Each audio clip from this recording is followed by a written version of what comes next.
Hello, today we'll be reviewing double integrals. So let's say if we want to find the area of the triangle illustrated below.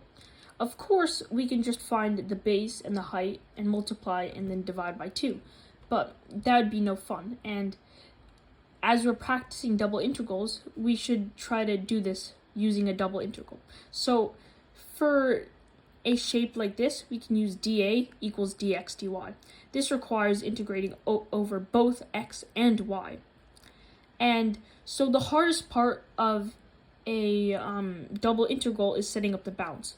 So if I have my double integral right here, let's say dA, right? The hardest thing is to find the bounds. But as we can see now,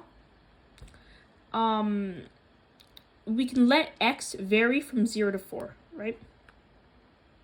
So we can have the integral from 0 to 4.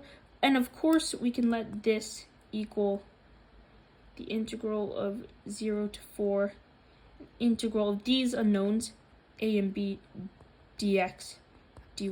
So this is basically the same thing. We just need to solve for a and b. So now we can see that y, let's say if we want to find the equation for y, okay?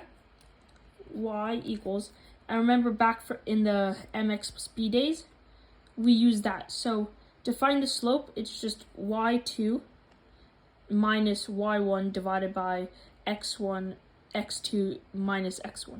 So we can see that this is just going to be 2, so that's going to be 1/2 x, okay? And this is going to just be plus 0 since it goes through the origin. Then we can write the upper bounds then as y goes from 0 to x divided by 2.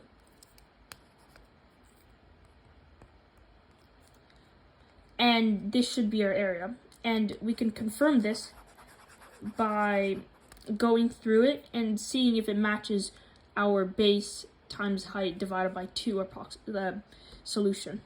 So we solve this, but now we have to solve for y first since the upper bound is in terms of x. So this is just going to be y from 0 to x divided by 2, and we still have the integral of 0 to 4 dx. So then this, of course, just equals integral from 0 to 4 of x divided by 2 dx.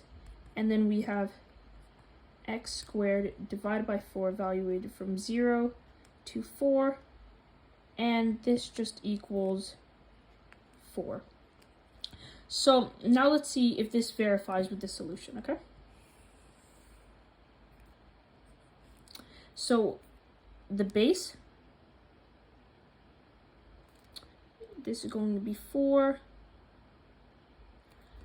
This is going to be 2.